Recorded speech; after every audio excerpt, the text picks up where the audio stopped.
Hey guys, this is Tammy, and today we are talking about nursing competencies. What are they? How do I write to them? And how do I pass these darn things in so I get successful every time I talk to my instructor or my regulatory body? We'll talk about that right after this.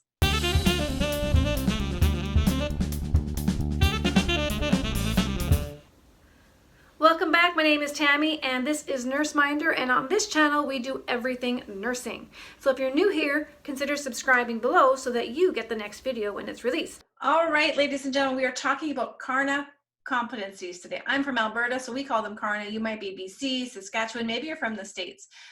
You do likely have a document that outlines those entry to practice expectations of where your knowledge and skill set would be depending upon the patient population in which you are working with.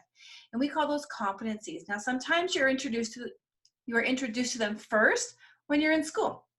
And every time you go to clinical and sometimes in labs, you're having to write how what you're learning and doing actually applies to a particular competency.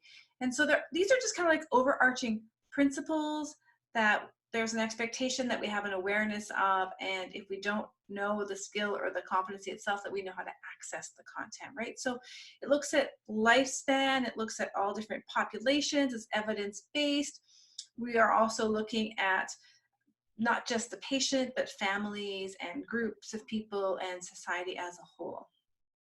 So these competencies are really foundational to the practice of nursing. And so for us in Alberta, they've just actually gone on a massive undertaking and they've restructured it. So we now have 9 core columns or core areas of competencies that we would address on a regular basis. So for us, it's every year. But I'm a teacher, and so my students also have to do this. So I want to share with you an example of how to address them and how not to address them. And I'm going to give you some tips on how you can do them faster without having to spend a lot of time racking your brain going, oh my God, what does she or he want? Like, I just don't get it. Tell me what they want. I'm going to tell you what they want. So first I'm going to share my screen here with you. Let me just get that up here. All right. So what we can see here now is this is one category. This, as a clinician, what would an entry and a practicing nurse be expected to know and be able to do for their patient population? And let's just say we are going to select that we provide safe, ethical, confident, compassionate, client-centered, and evidence-informed nursing across the lifespan in response to client needs. Woo, that is a mouthful. I'm going to copy this. I'm going to copy that because we're going to now go to a whiteboard.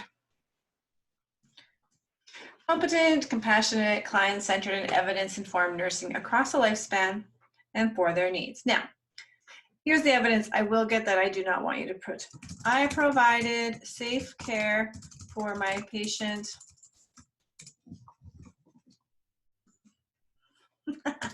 I was compassionate and focused on the patient, period. Yes, I felt confident with my care, period. So in writing this, which by the way is not how to address, I'm going to make this in red, do not do this one. This tells me nothing. As a reader, all you've done is restate the competency. What we're looking for is evidence. Let me say that again. What we're looking for is evidence, okay? So let me start by saying, what is the action word here? Can I do a highlight? I don't think I can, but I can do a spotlight. So here's the keyword, provides. Provides is an action word, so you need to be showing me what you did. Answer the question, what did I do that was safe, that was ethical, that was competent, compassionate, client-centered, and considered the lifespan of the patient population. So I'm going to focus, let's just say you're working in a geriatric. That's pretty commonplace for a lot of new nurses to work and a lot of students to go into clinical. Provided action, so I cared for a geriatric patient who was diagnosed with dehydration. Let's just do that one. I'll fix that spelling in 1 second here. Change the color here. Oh, that's, no, not blue. We already got blue. Boring.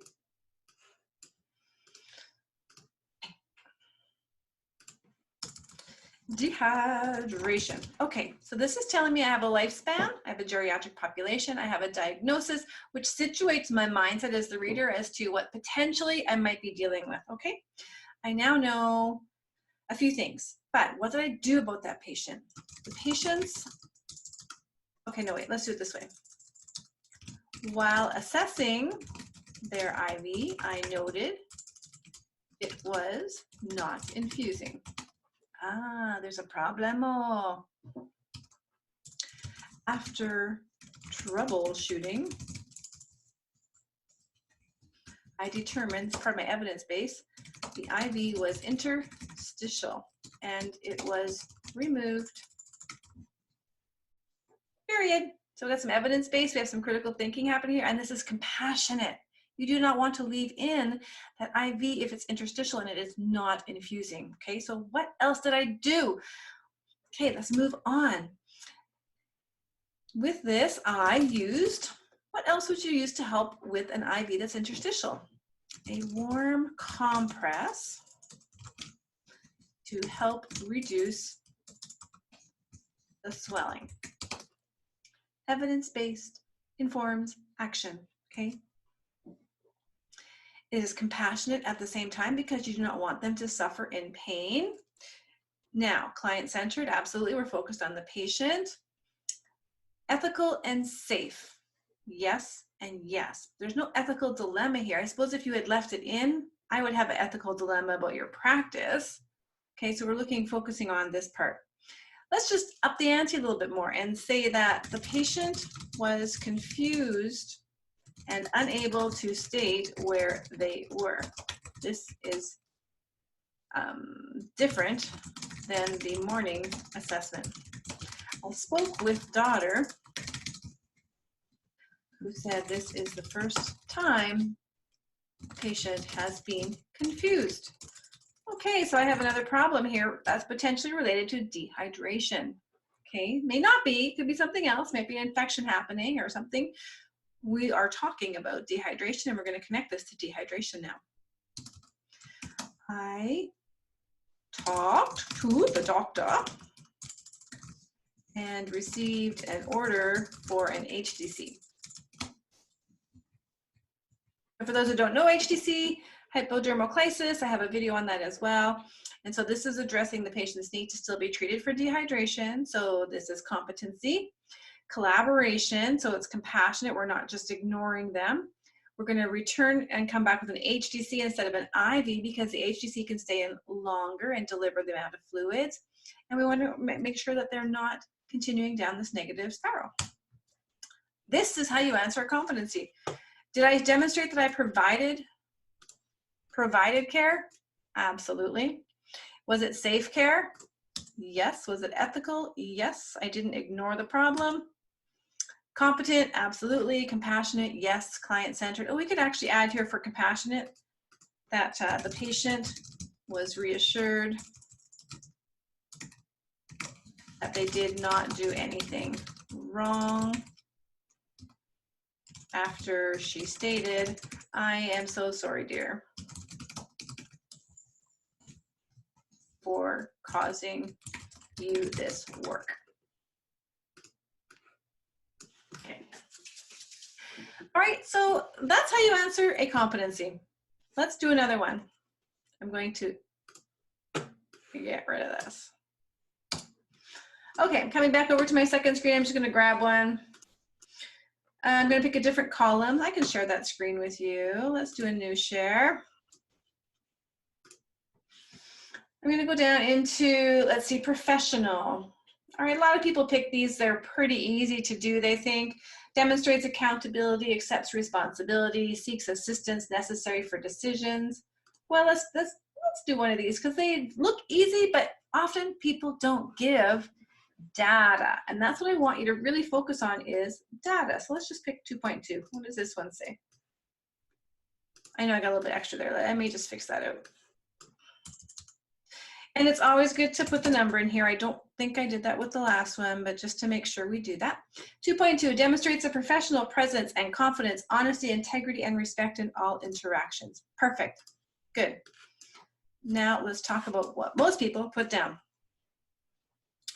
Okay, so when caring for my patient, I was respectful and professional with my peers.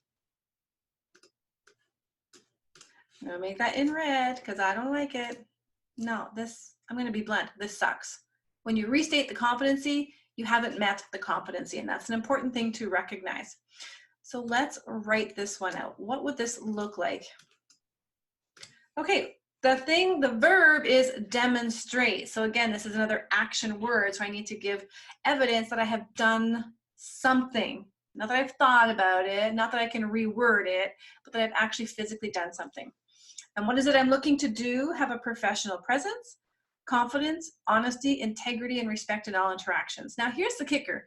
You do not have to meet these. You can say, I didn't meet this in this situation. Here's what I'm going to do next time. So let's do one of those. Okay, let's pick a new patient and a new color. This time we will do blue. All right, so here's the scenario. Let's paint the scene so that the reader has an idea what's going on. Caring for an 11-year-old post fractured arm. Sure. Okay, so we have this patient who's in the hospital after breaking their arm and one day after surgery. There we go, a little bit more information. Okay, we're gonna do one where I didn't meet the competency, but I have an action plan. So let's see, professional appearance, confidence, honesty, integrity, and respect. Let's pretend that this is the first time I've had to care for an 11-year-old who's broken their leg, and I was like freaking out myself because I don't know what to do with an 11-year-old. It's my first day on the job. I made some comments that were not received as favorable.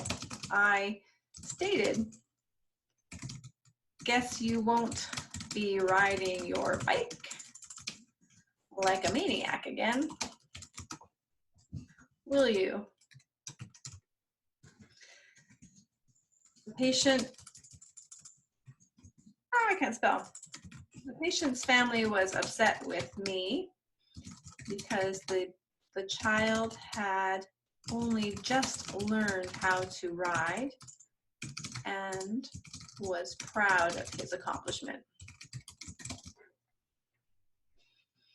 I realized after that this statement held a lot of judgment and provided an opinion on how he should live his life.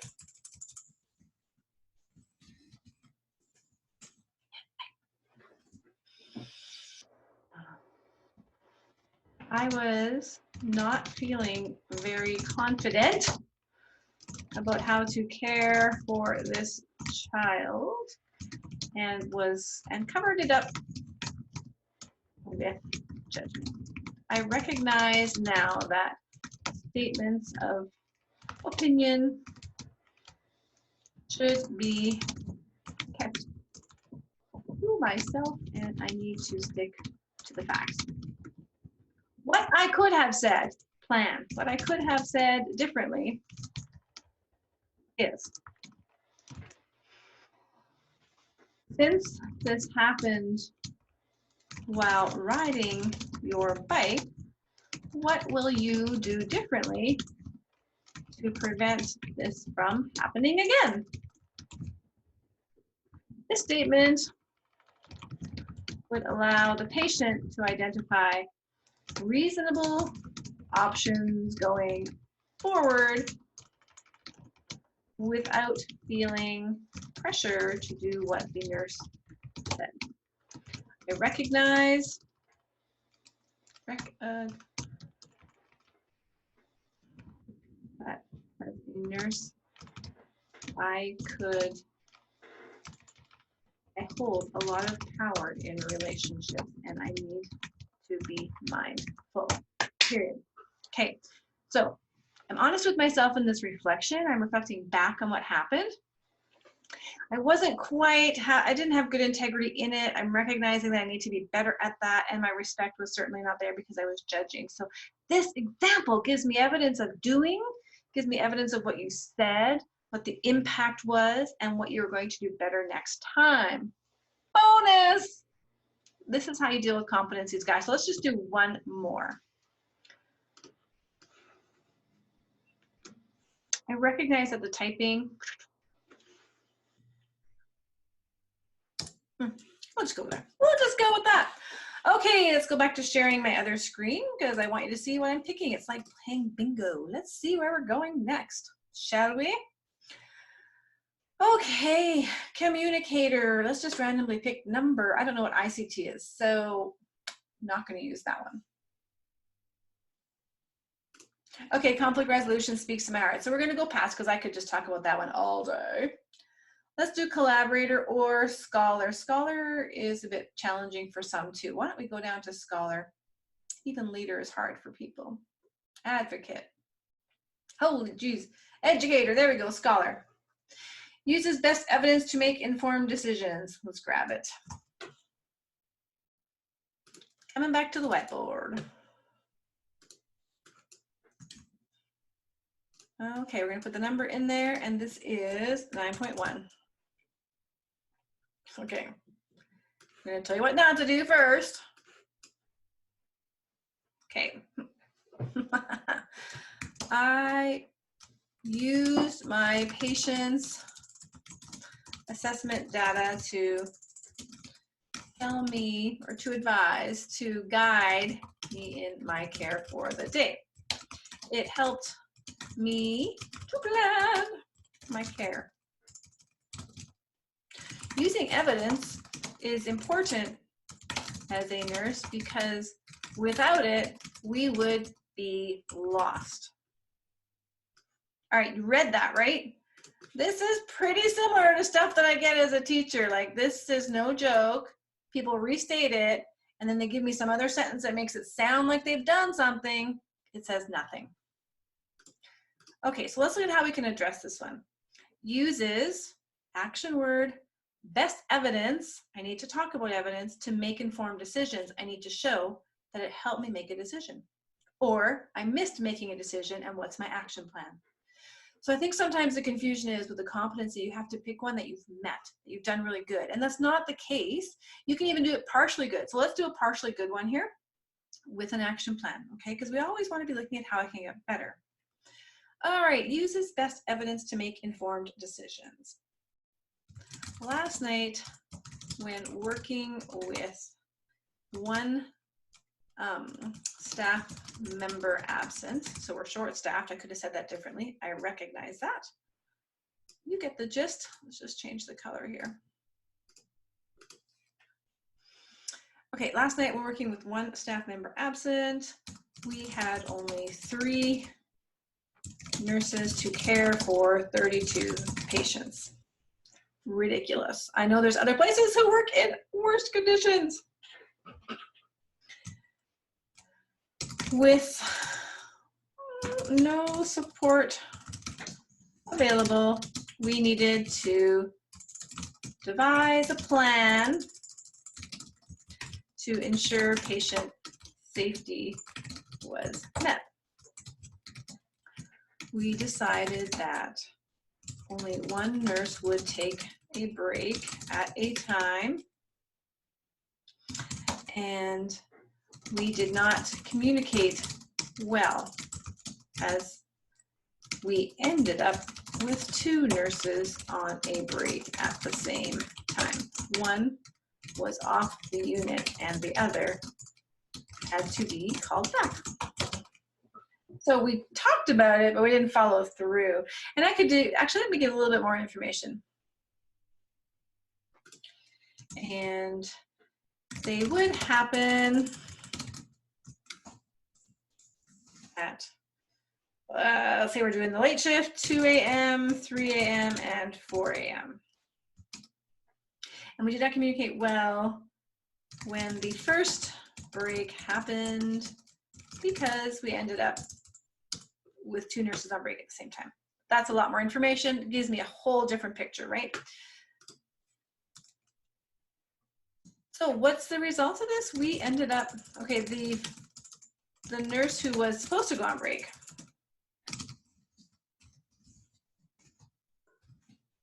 was the one that was called back because she was on the unit.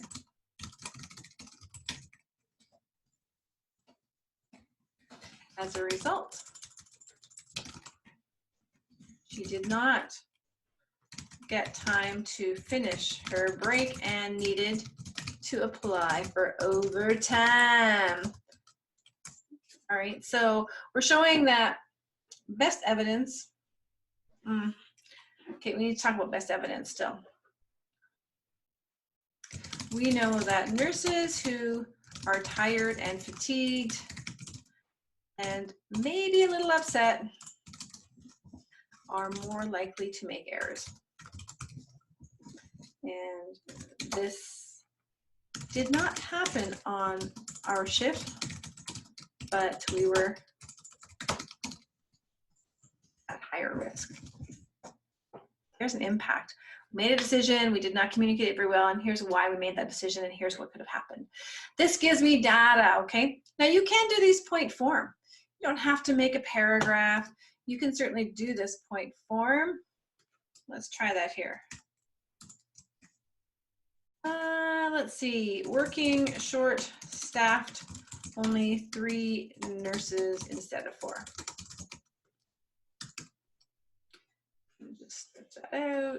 Let's change this color just so you can see how this can be done. Purple, no, I don't want something darker, darker blue. Breaks determined for 2 a.m., 3 a.m., and 4 a.m. But 2 nurses left at 2 a.m., leaving the unit vulnerable. Nurse called back at 2:15 a.m., did not get her break for the rest of the night, and was tired and cranky.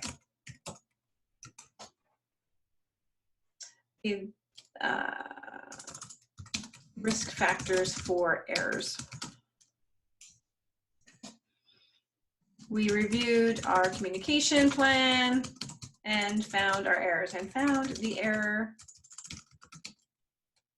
and we'll write out on the whiteboard next shift, something to that effect. So you can do it point form. It feels a little bit less of a story, a little bit less connection, but the information is there. So we were working short-staffed, 3 nurses instead of 4. So we came up with a plan. Best evidence suggested that we should only have 1 nurse off at a time. 2, 3, and 4. When 2 left at 2 o'clock, we're like, whoa, we're vulnerable. Best evidence says we need to have 2 here. We called 1 back, and then she didn't get her break for the rest of the night. And on top of that, we know that these are risk factors for errors and patient harm. So we reviewed our plan, and we're going to fix that for tomorrow night. Let me stop my screen share. So that is how you address competencies. Look at what the action is telling you to do. Look at what action you are going to be doing, and then give the evidence. Tell me the story. Write out a little scenario so that people can get situated, and then connect the dots all the way through. I hope this helps. And until next time, don't forget to subscribe down below. Make sure you get all the videos as they come out. Share this with your friends, let them know too, and make it a great day. You have that power. See you next time.